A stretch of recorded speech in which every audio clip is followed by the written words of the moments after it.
Colombia, la tercera economía de América Latina y el principal aliado de Estados Unidos en la región, tendrá por primera vez en su historia un presidente de izquierda.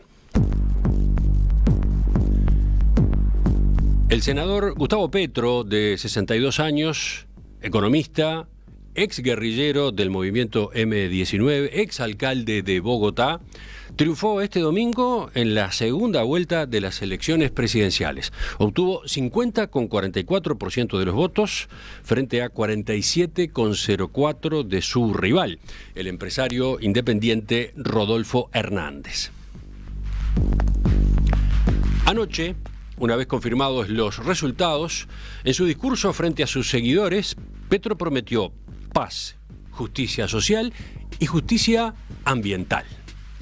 En estas campañas venían gritándonos una y otra vez, construyendo la contracampaña quizás a partir de las mentiras y del miedo, que íbamos a expropiar los bienes de los colombianos, que íbamos a destruir la propiedad privada.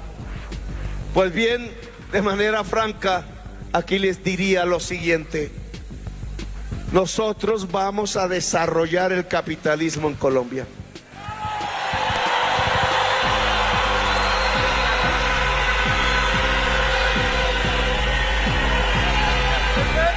No porque lo adoremos, sino porque tenemos primero que superar la premodernidad en Colombia, el feudalismo en Colombia, los nuevos esclavismos, la nueva esclavitud. Tenemos que superar mentalidades atávicas ligadas allá a ese mundo de siervos, a ese mundo de esclavos que tenía como contraparte los señores y los dueños esclavistas. Tenemos que construir una democracia. Más temprano, Hernández había reconocido la derrota en un mensaje que emitió a través de Facebook. Acepto el resultado como debe ser si deseamos que nuestras instituciones sean firmes. Sinceramente espero que esta decisión que ha tomado sea beneficiosa para todos y que Colombia se encamine hacia el cambio que predominó en el voto de la primera vuelta. Le deseo al doctor Gustavo Petro que sepa dirigir el país, que sea fiel a su discurso contra la corrupción y que no defraude a quienes confiaron en él. El balotaje de ayer era seguido con gran interés porque marcaba el comienzo de una nueva era política en Colombia, ya que en la definición del nuevo gobierno habían quedado afuera los partidos tradicionales, muy golpeados, entre otras cosas, por las protestas sociales de los años 2019, 2020 y 2021. Además, los movimientos de izquierda de América Latina esperaban que un triunfo de Petro afirmara un cambio de tendencia que pareció iniciarse en la región a fines del año pasado con el acceso al poder de Gabriel Boric en Chile. ¿Qué implica este cambio en Colombia? ¿Cómo puede repercutir en el continente? Bueno, vamos a analizarlo en los próximos minutos y para eso quiero agradecer especialmente el madrugón de dos politólogas. En primer lugar, Laura Gil, uruguaya, radicada en Colombia hace años. Hemos charlado con ella varias veces. Laura, bienvenida. Muy buenos días, Emiliano. Un gusto estar aquí otra vez. Y el segundo saludo es para otra Laura, Laura Wills Otero. En este caso, colombiana, también ha estado en el programa, ustedes la han escuchado en distintas ocasiones. Laura, también un gusto saludarte, ¿eh? Hola Emiliano, hola Laura, mucho gusto, gracias por la invitación en esta madrugada. ¿Cómo es la cosa en Colombia? Además, madrugada en día festivo. Es feriado, sí, bueno, entonces doble agradecimiento. Laura además creo que está viajando, está moviéndose dentro de Colombia, puede ser, ¿no? Sí, estoy adentro de un aeropuerto. Bueno, muy amables realmente. Quiero empezar preguntándoles lo siguiente. Desde que se conocieron los resultados de la votación de ayer, todos los reportes destacan eso que yo mencionaba. Colombia eligió por primera vez a un presidente de izquierda. Pero durante la campaña, Petro enfatizó que él no es socialista y que promueve un acuerdo plural que incluye a todas las fuerzas. Entonces, ¿qué orientación tendrá el nuevo gobierno? Empiezo con Laura Wills ahora. Bueno, pues no, lo primero que hay que decir es que efectivamente sí es un presidente de izquierda y esto es un cambio al status quo muy impresionante, pues que hay que resaltar y subrayar y pues no lo vamos a cuestionar, digamos. Sí es un presidente que llegó con una agenda distinta, con un discurso diferente a los anteriores que hemos tenido en la historia política del país y eso es importante decirlo. Claro, también llegó en esta segunda vuelta, hizo un esfuerzo muy grande por aumentar la votación que obtuvo en la primera vuelta para lograr el triunfo que anoche vimos y para eso también su discurso, sobre todo en estas últimas 3 semanas, fue un discurso que pues mucho más pragmático, digamos, por decirlo de alguna manera, en donde se acercó a sectores pues del establecimiento, por decirlo de alguna manera, pero también se acercó a otros sectores que quizás moderaron un poco ese discurso que había tenido previamente. En ese sentido, pues no es que no vaya a defender su agenda de izquierda, que es importante y que interrumpe como lo que hemos venido conociendo, pero sin lugar a dudas sí en ese gran acuerdo nacional que mencionó y que ya empezó a dar pistas en su discurso y además con las alianzas que tuvo en estas últimas 3 semanas, pues probablemente modera un poco lo que había venido planteando. Ayer lo dijo, ¿no? Como que vamos a ir por el capitalismo, vamos a superar un feudalismo que está instalado en Colombia y para eso pues hay que hacer reformas estructurales sin lugar a dudas que tienen que pasar por un Congreso en un reto gigantesco que va a tener, dado que el Congreso pues ya lo hemos visto está fragmentado, él tiene un cupo importante dentro del mismo, pero también es un Congreso con el que va a tener que negociar con diferentes partidos, incluso de esos partidos que no están incluidos dentro del pacto histórico, que es con el que ganó en las elecciones del 13 de marzo las curules. Entonces va a moderar su discurso sin lugar a dudas. Sí, Laura Gil, ¿qué agregaría sobre esto? ¿Sobre qué cabe esperar de la orientación? Mire, yo lo primero que quiero destacar es que este es el primer gobierno, es la primera verdadera alternancia que hay en Colombia, realmente.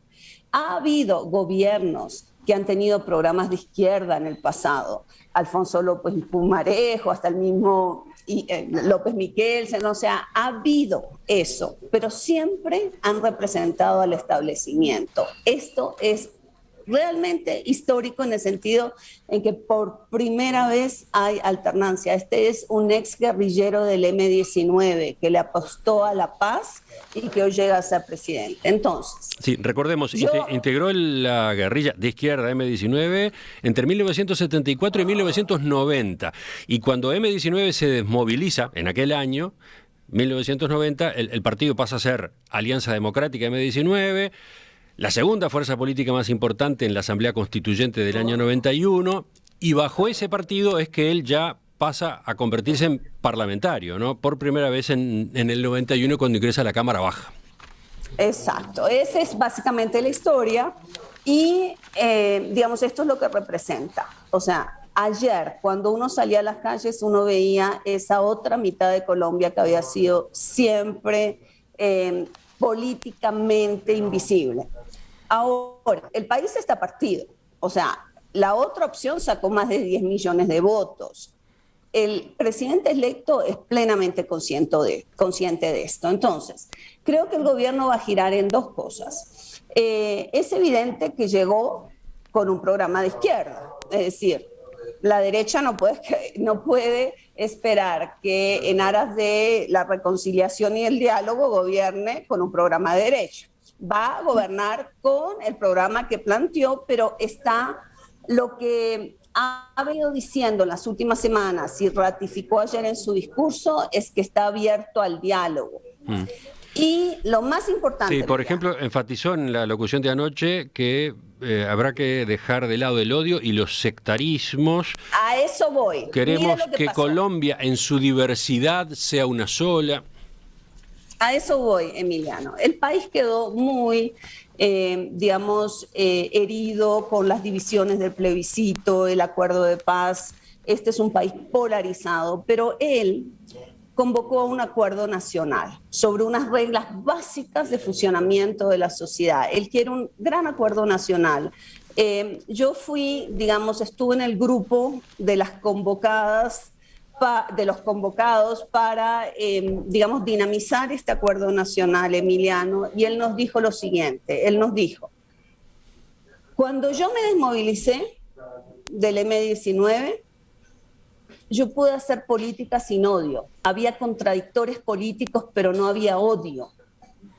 El odio en Colombia es un fenómeno reciente de este siglo y nos convocó a todos a acabemos los sectarismos, tratemos de ponernos de acuerdo sobre lo fundamental y él pidió dos cosas. Si llego a ser electo, quiero que el acuerdo nacional, el proceso arranque de manera inmediata, porque este país hay que darle estabilidad. Y en los 10 millones que votaron en contra de él, porque más que votos por Hernández fueron votos contra él, tienen que sentir que ellos son colombianos y que él es su presidente de todas formas. Sí, en ese sentido me sorprendió. Bueno, me sorprendió más de un párrafo del discurso, ¿no? Pero me sorprendió la forma como terminó. Me llamo Gustavo Petro y soy su presidente.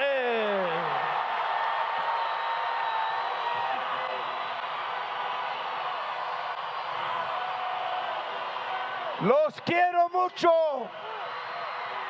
Te quiero mucho, Colombia. Gracias. Él hizo campaña así.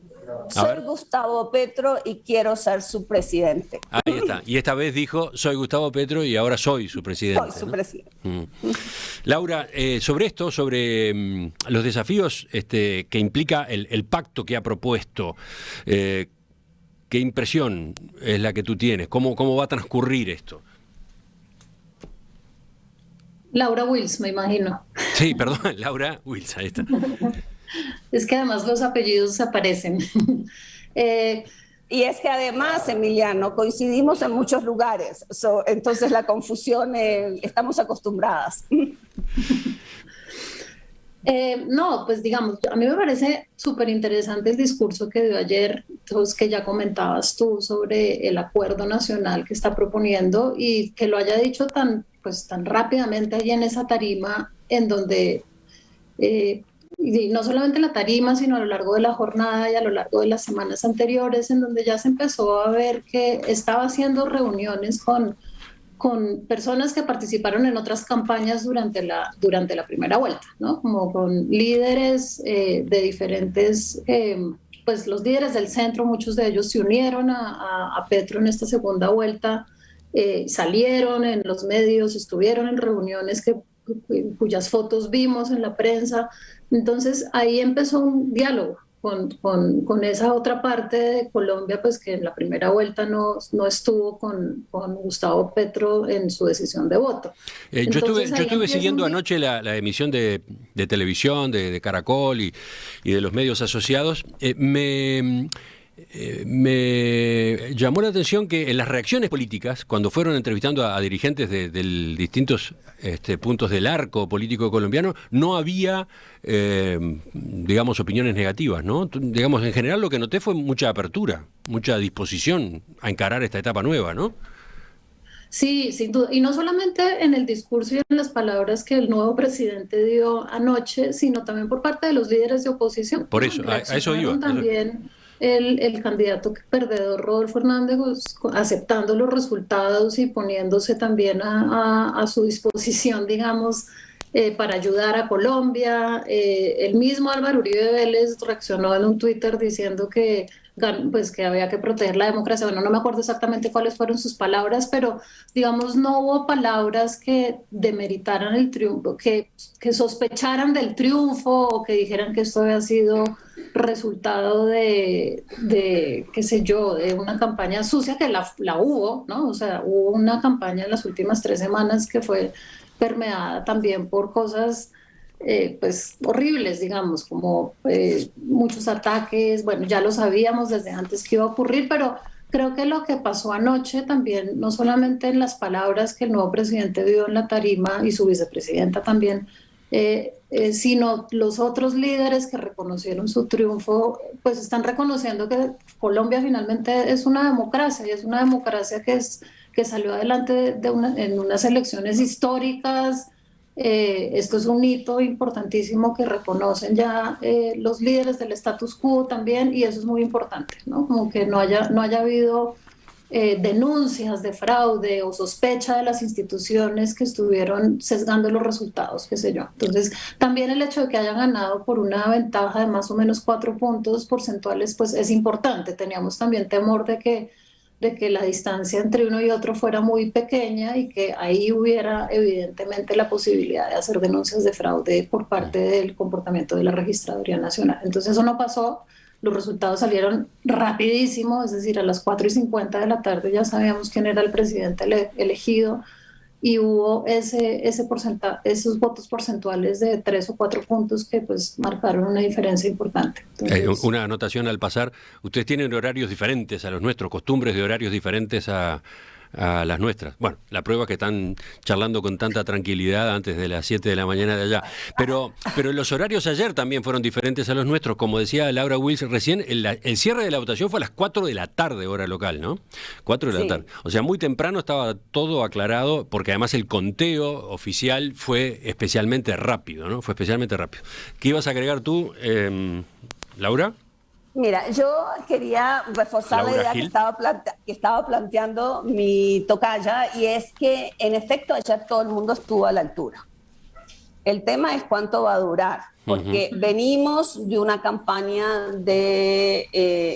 digamos, donde nadie estuvo a la altura, nadie. Y realmente ayer sentíamos que estábamos en un país de estadistas, porque todo el mundo se expresó como se debía expresar en una democracia. Hacia afuera dieron esa imagen, fue lo que yo percibí como espectador de la televisión. Absolutamente. Entonces, a futuro, ¿qué es, digamos, dónde están, digamos, las dos cosas que esperamos aquí los colombianos? Esperamos, uno, que el discurso de Gustavo Petro, de escuchar a ese otro país que está contra él, sea un discurso que se traduzca en hechos concretos, que no sean solo palabras al viento. Las palabras sirven, Emiliano, en un ambiente tan polarizado como este, las palabras sirven, pero necesitamos que eso se concrete en hechos. Eso es uno. Y dos, necesitamos que la oposición a Gustavo Petro sea una oposición leal a la democracia, que haga oposición con base en ideas, propuestas. No queremos una oposición que sea simplemente cómo hacemos para que Gustavo Petro fracase. Ya vivimos eso. El uribismo ya lo ha hecho. Lo ha hecho cuando él fue alcalde de Bogotá, y lo vimos con respecto a Juan Manuel Santos, con el acuerdo de paz. Recordemos brevemente cuál es ese antecedente. ¿Qué pasó cuando Petro fue alcalde de Bogotá? Fue destituido fue, digamos, suspendido por varias denuncias, fue luego destituido, le tocó recurrir a muchísimos mecanismos institucionales, incluyendo los internacionales, Comisión Interamericana de Derechos Humanos, y para poder volver, este era un puesto de elección popular, y para poder volver a la alcaldía. Este es un hombre, y esto quiero, enfatizar, que tuvo gran votación en Bogotá. La diferencia en Bogotá fue brutal. uno y otros. Al final no sé cómo quedó, pero cuando yo dejé de mirar resultados, estaba en más de 10 puntos en Bogotá. O sea, no puede haber sido un alcalde tan horrible cuando, Bogotá le es fiel en las elecciones una y otra vez. Pero se topó con que el Consejo de Bogotá, o sea, el órgano legislativo de la ciudad, no lo dejó hacer nada. Y eso es oposición desleal a la democracia. Ayer, en su discurso, Petro dijo, no es un cambio para vengarnos, vamos a dejar a un lado el odio y los sectarismos. Emiliano, y hay que agregar que institucionalmente existen mecanismos para que la oposición se comporte como tiene que comportarse, ¿no? Y es el mecanismo del Estatuto de la Oposición que surge como resultado del acuerdo de paz que se firmó en el 2016, que es un estatuto que le da herramientas a la oposición para que haga, no sé, tiene derecho a réplica a los discursos que tiene el presidente de la nación, tiene la posibilidad de tener a Rodolfo Hernández y a su vicepresidenta, a su fórmula vicepresidencial en el Congreso de la República para que se conviertan también en los líderes de la oposición en el Congreso. Entonces hay mecanismos que les dan opciones y les dan garantías a los partidos de oposición que antes del 2016 no existían. Y eso, pues, ojalá funcione, ¿no? Para que se garantice esa voz que es absolutamente necesaria en cualquier democracia, pero que sea una voz que se respete también, como Laura lo estaba diciendo, que sea una oposición leal a la democracia y que efectivamente pueda ver que esos mecanismos que le otorga el Estatuto de la Oposición se pueden poner en práctica, se pueden aplicar, pueden ser una voz que genere un contrapeso que va a ser muy importante sin lugar a dudas para que esa otra mitad del país se sienta escuchada y pueda tener opciones también de plantear sus puntos opositores. La nueva era política que inicia Colombia a partir del resultado de la segunda vuelta ayer, el triunfo de Gustavo Petro, el primer presidente originado en la izquierda que tendrá ese país. Ese es el tema que estamos examinando con la participación de dos politólogas, amigas de En Perspectiva, a quienes hemos escuchado ya varias veces, Laura Wills Otero y Laura Gil. Con ellas retomamos el diálogo enseguida. Colombia giró por primera vez en su historia hacia la izquierda, con el triunfo ayer en la segunda vuelta de las elecciones presidenciales del senador Gustavo Petro, ex guerrillero, ex alcalde de Bogotá, economista de profesión.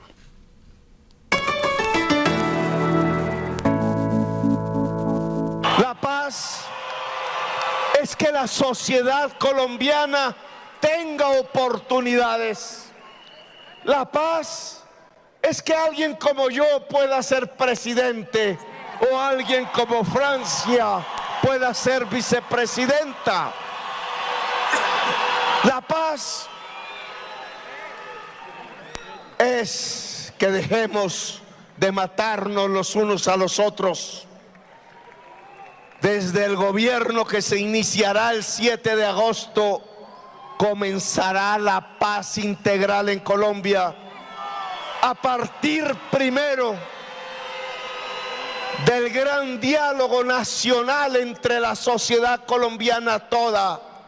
Y en segundo lugar, a partir de lograr que las armas dejen de disparar, que las armas dejen de usarse, que las armas dejen de existir por fuera del Estado colombiano. No es matarnos los unos a los otros, es amarnos los unos a los otros.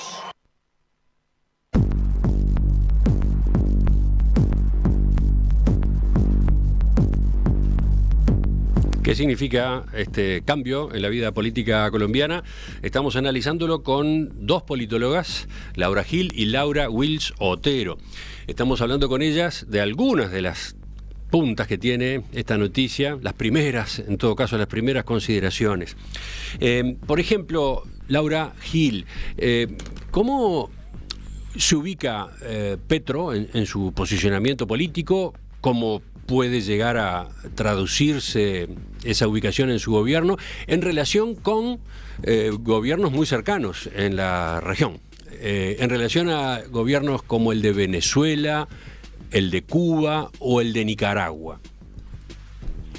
Mire, es que tenemos, con esos tres países, Colombia tiene tres problemas fundamentales. Con Venezuela tiene una frontera de 2.200 kilómetros y más de 2 millones de venezolanos aquí.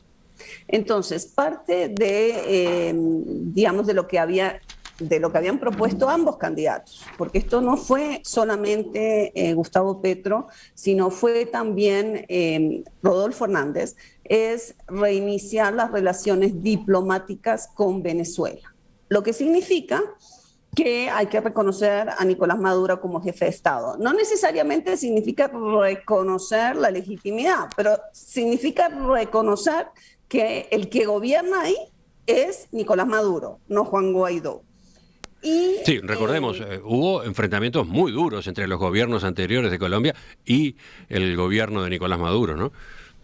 Absolutamente, y las relaciones están cortadas, la frontera está cerrada, y esta es una frontera de las fronteras más vivas de América Latina, y los que padecen eso son básicamente venezolanos y colombianos de frontera, y es que, Emiliano, Colombia tiene alrededor de 3 millones de colombianos en Venezuela que hoy en día no tienen consulados, no tienen a dónde ir para un trámite, están a la deriva. Entonces, digamos, ambos candidatos de segunda vuelta propusieron reiniciar las relaciones porque Duque prometió, yo no sé si usted se acuerda ya en la frontera cuando se hizo todo el show de la ayuda humanitaria con los camiones, que Maduro tenía las horas contadas, que eso era similar a la caída del muro de Berlín y que Nicolás Maduro salía.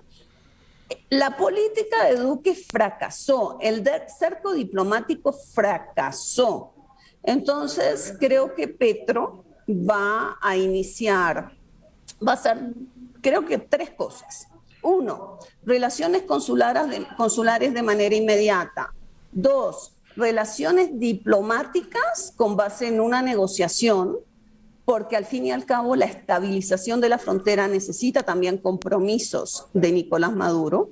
Y 3, jugar algún papel que sea beneficioso para la negociación de la cuestión venezolana. Aquí, una cosa que quizás le debamos decir a la audiencia uruguaya es que Colombia jugó un papel casi que de saboteador, boicoteador de los diálogos. Los de Barbados, se opuso a los de México, en fin.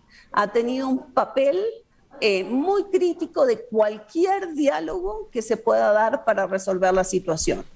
Eso con Venezuela. Con Nicaragua, Colombia tiene un problema, y es que tiene un fallo desde 2012 que modificó los límites marítimos de Colombia, y hay que hacer realidad ese fallo y volverlo un tratado para poder modificar los límites con base en esa sentencia de la Corte Internacional de Justicia del 2012. Entonces va a tocar sentarse a hablar con Daniel Ortega sobre ese tratado. Y 3, con Cuba, el otro escenario que hay es que Cuba es garante del acuerdo de paz. Cuba jugó un papel fundamental en la negociación del acuerdo de paz y después se convirtió en un garante. Sí, buena parte de las negociaciones tuvieron lugar en La Habana, ¿no? Exactamente, los diálogos fueron en La Habana, pero además la cúpula del ELN está en La Habana y había unos protocolos para repatriarlos que el gobierno no quiso respetar, el gobierno Duque, porque quería que volvieran para llevarlos a la cárcel. Estos negociadores que tenían esa garantía de esos protocolos para poder volver, el presidente electo se comprometió en respetar esos protocolos, pero es más, se comprometió también a buscar la negociación con el ELN, lo que él llama la paz total. Él dice, El acuerdo de paz fue muy importante, pero sigue siendo la paz chiquita. Necesitamos la paz total. Sí, falta el acuerdo del ELN, ¿no? El Ejército de Liberación Nacional. A ver, ¿a eso estabas aludiendo? Sí, de eso te estaba hablando. Entonces, creo que con esos 3 países, o sea, creo que las cosas van a cambiar. Las cosas van a cambiar, va a haber una inserción en América Latina mucho más grande de la que hubo durante estos 4 años. El gobierno de Duque se alejó de América Latina. O sea, Colombia siempre ha tenido una historia de, digamos, una entrega de autonomía ante Estados Unidos, ¿no? Lo que aquí se llama el respice polum, mirar al norte. Aquí los colombianos siempre hablan de eso. El tema es que el gran desafío de Petro es cómo buscar la inserción en América Latina sin sacrificar la alianza privilegiada con Estados Unidos. Y yo creo que él va a buscar maneras de mandar mensajes a Estados Unidos de que esa alianza no se va a privilegiar, no se va a sacrificar. Se van a poner ciertos énfasis diferentes. Pero yo creo que él es muy pragmático y él entiende que Colombia necesita a Estados Unidos. Pero la pregunta también apuntaba a saber, y ya te dejo, Laura, porque creo que se te va el avión o algo así. La pregunta apuntaba a saber, además de todo eso que acabas de describir, de cómo viene la relación de Colombia con esos 3 países, con Venezuela, con Cuba y con Nicaragua, desde el punto de vista alineamiento político, ideológico, ¿cómo situamos o cómo imaginan ustedes a Petro? Pues yo lo imagino liderando, digamos, jugando un papel de liderazgo internacional, porque él ya dio unas puntadas sobre un cambio estratégico en su política exterior ayer. Sí. Y él planteó. Voy a proponerle a los oyentes escuchar un fragmento del discurso de Petro anoche, también muy llamativo. Al progresismo de América Latina le propongo dejar de pensar la justicia social, dejar de pensar la redistribución de la riqueza, dejar de pensar que es posible un futuro sustentado sobre la base de los altos precios del petróleo, del carbono, del gas, porque es insostenible para la existencia humana. A los progresismos de América Latina le propongo pensar que América Latina puede construirse alrededor de la agricultura y las reformas agrarias, de la agroindustrialización, de la industria bajo las nuevas tecnologías, que todas significan la producción sobre la base del conocimiento y del reencuentro con la naturaleza. ¿A eso aludías, Laura Gil? A eso aludía. Él va a hacer de su campaña, discúlpenme que hay gente hablando al lado mío, él va a hacer de su campaña, de su política exterior, una política exterior dirigida a la lucha contra el cambio climático. Eso es un énfasis, es un cambio estratégico en la política exterior colombiana. Y creo que eso lo puede poner en una posición de armar un bloque latinoamericano para liderar la lucha contra el cambio climático. Dijo, tenemos que ir todos juntos a hablar con Estados Unidos. Y ahí en ese planteo le enmienda la plana a Venezuela en particular, ¿no? Yo hace tantos años que salí que ya no sé qué quiere decir enmendar la plana, pero lo que sí sé es que para Venezuela es complicado un discurso de este estilo, ¿no? Un país que vive de solo petróleo.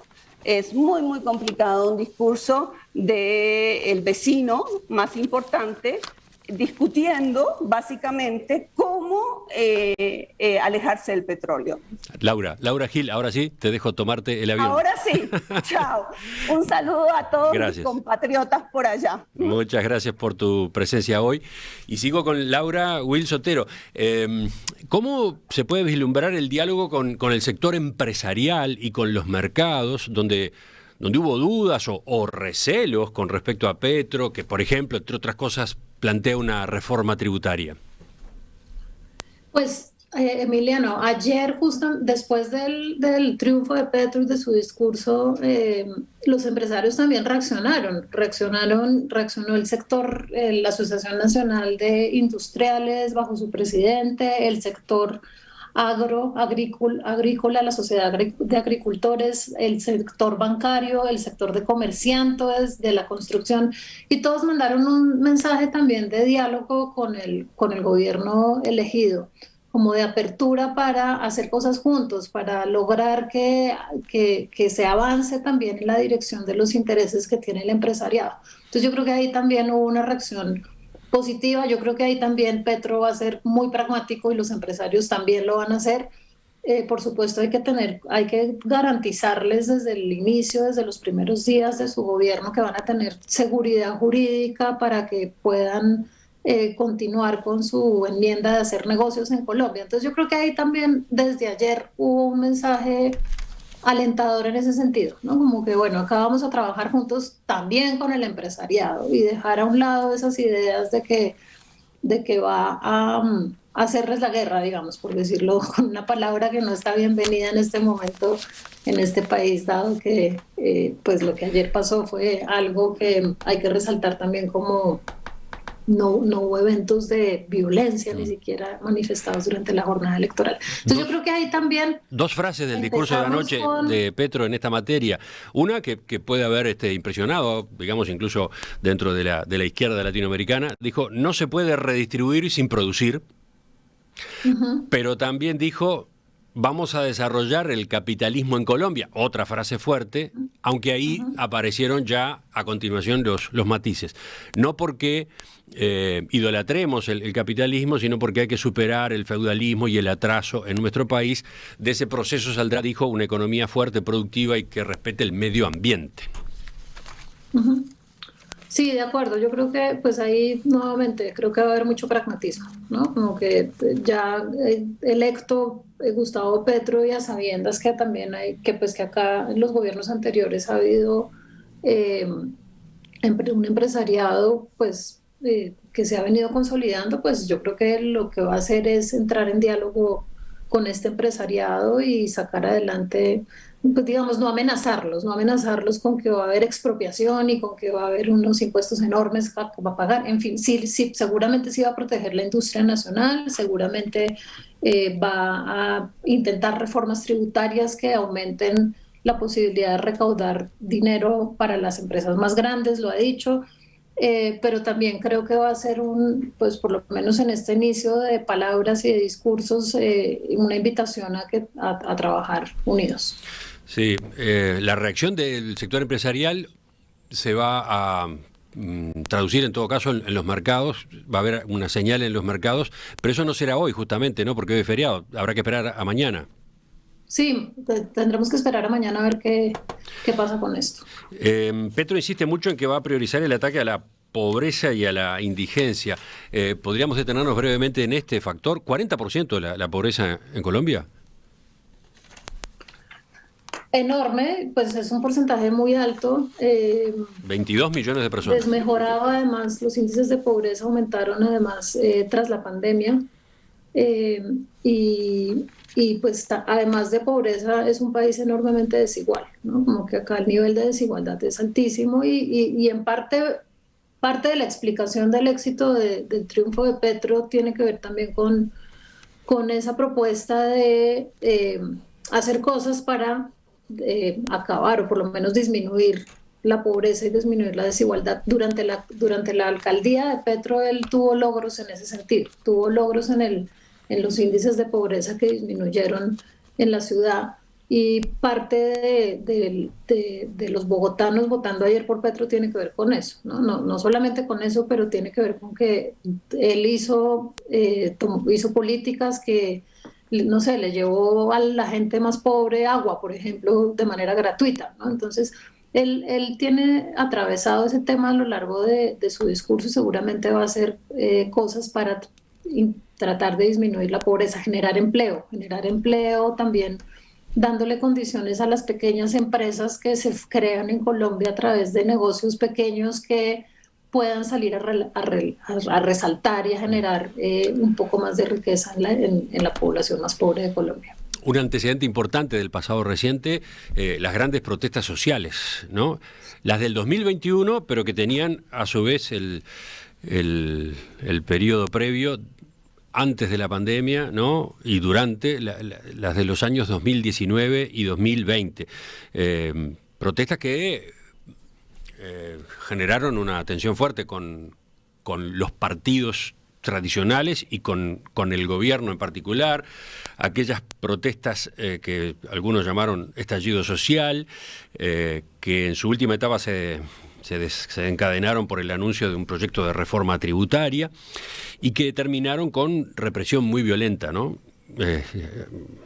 Uso desproporcionado de la fuerza por miembros de la policía, del ejército, incluso con acciones internacionales, de organismos internacionales que advirtieron por eso. Entonces, ese movimiento, todo ese movimiento, ¿cómo va a estar ahora? ¿De qué manera va a incidir o no en la etapa nueva que se inicia en el gobierno de Petro?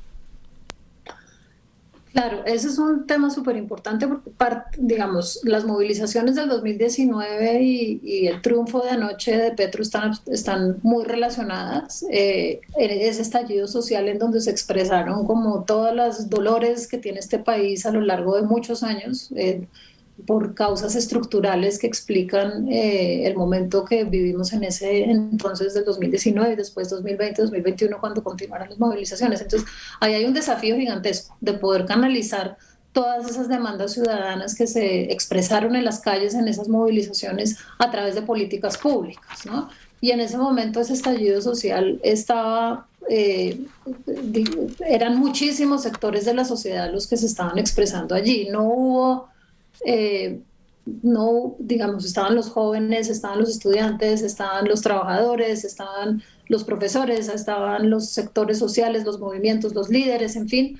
Y ahí el desafío es justamente plantear una agenda que logre resolver las demandas de tantos grupos sociales tan diversos, que en su momento no hubo tal acuerdo, ¿no? No hubo tal acuerdo nacional que permitiera sacar adelante una agenda que respondiera por esos intereses diversos. Entonces hay un gran desafío de responderle a cada uno de los sectores que hacen parte de esa gran movilización que estalló en el 2019 a través de una agenda diversa también de política pública. Y pues para eso pues hay que pensar en cómo está compuesto el Congreso, nuevamente pensar en cuáles son los intereses que planteó el pacto histórico a lo largo de la campaña legislativa de marzo y cómo le van a responder a un presidente ese pacto histórico con otros partidos que se unan a la coalición del gobierno para llegar a eso iba justamente en el final. Gobernabilidad, hablemos, aunque sea brevemente, de gobernabilidad. En el Parlamento, Petro tiene una bancada propia, vinculada con pacto histórico, del orden del 40%. Sí, creo que está cerca del 40%. Y bueno, ahora nuevamente mencionando el estatuto de la oposición al que ya me referí previamente, ese estatuto le exige a los partidos políticos en el Congreso de la República que se definan como parte de la coalición del gobierno, como parte de la oposición o como independientes. Uh-huh. Y ahí la incertidumbre que tenemos en este momento es frente a quiénes van a ser independientes, porque puede ser un grupo más o menos pequeño o grande que le permita al pacto histórico crecer o tener una oposición más grande para ciertos temas. Entonces, esos partidos independientes o esos congresistas que se definan como independientes tienen la ventaja, por decirlo de alguna manera, de decidir en algunos momentos ser parte de la oposición y decidir en algunos otros momentos ser parte de la coalición de gobierno. Entonces generan incertidumbre en el comportamiento que va a haber en el Congreso de la República. Y es un grupo importante de partidos que todavía no se han definido o que todavía no automáticamente podemos definir como parte del pacto histórico y otros que se suman, o como parte de la oposición, en donde está el Partido Conservador, el Centro Democrático. No sabemos muy bien qué va a pasar, por ejemplo, con un partido como Cambio Radical, que en este último cuatrenio que se acaba hizo parte de los partidos independientes, al igual que el Partido Liberal. Entonces ahí todavía hay incertidumbre, ¿no? El pacto histórico, puede haber coaliciones de gobierno ad hoc, o sea, no permanentes, sino que operen según la agenda que se esté planteando en el Congreso, en las discusiones que se hagan. Y la última pregunta, ¿qué hará Rodolfo Hernández? ¿Qué hará el candidato derrotado ayer con el capital político que acumuló? Ayer votó 47%, pero si entiendo bien, si recuerdo bien, incluso otras entrevistas contigo, resulta que él no tiene partido, no tiene un partido organizado. Él sí tiene una banca de senador, puede o no asumirla. A ver, ¿cómo va a jugar o qué se puede esperar de este factor?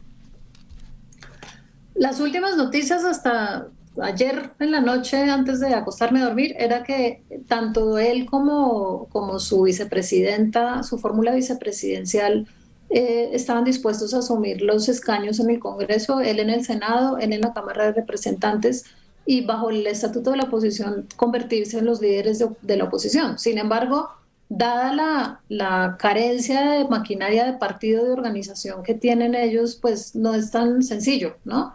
Claro, durante en la segunda vuelta el Centro Democrático, el Partido Conservador y otros se pusieron del lado de él y votaron ayer para explicar esos 10 millones de votos que sacó, pero sin una organización partidaria, como él todo el tiempo lo dijo que era su ventaja frente a la política tradicional, pues va a ser muy difícil hacerse líder de la oposición. Entonces también tendrá que entrar a negociar con los partidos, que en su discurso pues es una imposibilidad porque él se definía a sí mismo como un outsider por fuera de la política. Entonces ya veremos. Recordemos que su gran campaña fue contra la corrupción, ¿no? La corrupción que le endilgaba a todo el sistema político tradicional. Sí, ese fue su discurso de campaña y de ahí pocas más ideas dio, como que acabar con la corrupción, y para eso pues no se podía ni siquiera estar en una organización partidaria, por lo cual su campaña política estuvo enfocada en redes sociales, en este mecanismo de la pirámide multinivel a través de los grupos de WhatsApp, TikTok, etcétera, sin una estructura partidaria, lo cual para mí explica mucho de no haber podido ganar la presidencia ayer. Laura Wills Otero, doctora en Ciencia Política, profesora asociada en la Universidad de los Andes de Bogotá. Gracias a ti también por la participación esta mañana. Seguiremos conversando, creo que va a estar muy interesante continuar observando de cerca este proceso en las próximas semanas, sobre todo hasta el 7 de agosto, ¿no?, que es cuando asume el nuevo gobierno. El 20 de julio se posesiona el nuevo Congreso de la República, lo instala el actual presidente y el 7 de agosto es el cambio de mando. Continuamos en contacto entonces. Muchas gracias, Emiliano, por la invitación.